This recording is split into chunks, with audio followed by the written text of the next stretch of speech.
दोस्तों जरा सोचिए, अगर पाकिस्तान का सबसे बड़ा दोस्त अजरबैजान शंघाई सहयोग संगठन यानी SCO का सदस्य बन जाए तो क्या भारत की स्थिति पहले जैसी मजबूत रह पाती? क्या हमारे पड़ोसी देशों का एक नया गठजोड़ और अंतर्राष्ट्रीय स्तर पर घेरने की कोशिश करता? यही वो सवाल है जो इस समय भारत के सामने सबसे बड़ी चुनौती बनकर खड़ा है। चीन के तियांजिन शहर में हाल ही में SCO का 25वां शिखर सम्मेलन आयोजित हुआ। ये मंच एशिया का शायद सबसे बड़ा क्षेत्रीय संगठन माना जाता है, जहां भारत, चीन, रूस, पाकिस्तान और कई मध्य एशियाई देश मिलकर सुरक्षा, अर्थव्यवस्था और कूटनीति पर काम करते हैं। इस बार की बैठक में कई देशों ने सदस्य बनने की इच्छा जताई, लेकिन सबकी नज़रें एक ही देश पर टिकी थी, अजरबैजान। अजरबैजान जो पाकिस्तान का सबसे करीबी दोस्त माना जाता है। अजरबैजान जिसने ऑपरेशन सिंदूर के समय पाकिस्तान का खुलकर साथ दिया था, और वही अजरबैजान जो कश्मीर मुद्दे पर हमेशा इस्लाम के नाम पर पाकिस्तान का समर्थन करता है। अब जरा सोचिए, अगर ऐसा देश SCO का अस्थायी सदस्य बन जाए तो भारत के लिए ये कितनी बड़ी कूटनीतिक चुनौती होगी।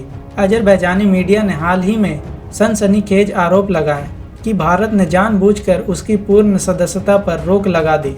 उनका दावा है कि चीन ने अजरबैजान के आवेदन का पूरा समर्थन किया, लेकिन भारत ने पाकिस्तान अजरबैजान की नज़दीकी रिश्तेदारी को देखते हुए अड़ंगा डाल दिया। दोस्तों, यहाँ ध्यान देने वाली बात यह है कि SCO की नींव शंघाई स्पिरिट पर रखी गई थी, यानी कि किसी भी द्वीपक्षीय विवाद को इस बहुपक्षीय मंच पर नहीं लाया जाएगा।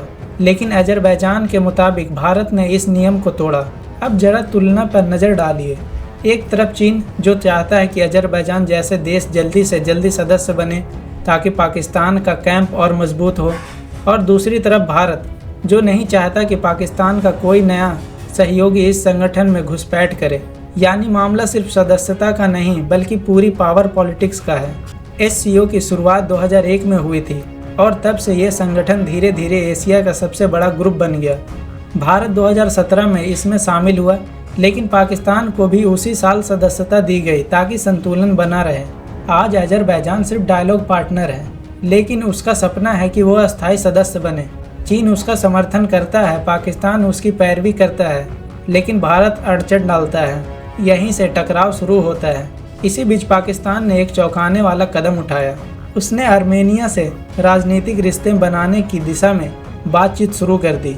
सोचिए, वही पाकिस्तान जो कल तक आर्मेनिया की आलोचना करता था और उसे आक्रामक देश बनाता था, अब अचानक उसे गले लगाने को तैयार हो गया, क्योंकि हाल ही में अमेरिकी राष्ट्रपति डोनाल्ड ट्रंप की मौजूदगी में अजरबैजान और आर्मेनिया के बीच शांति समझौता हुआ है।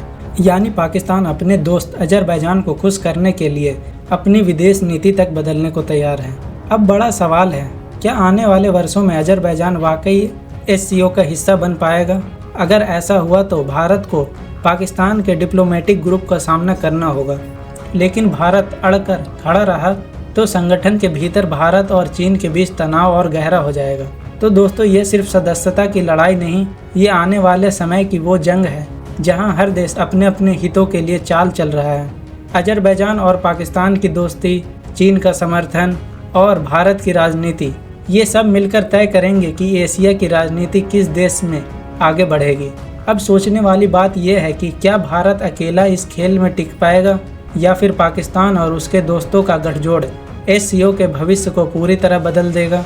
तो दोस्तों, आपने देखा कैसे अजरबैजान की सदस्यता की यह कहानी भारत, पाकिस्तान और चीन के रिश्तों को एक नई दिशा दे सकती है। आने वाले समय में हालात और दिलचस्प होने वाले हैं। अब आपकी बारी है।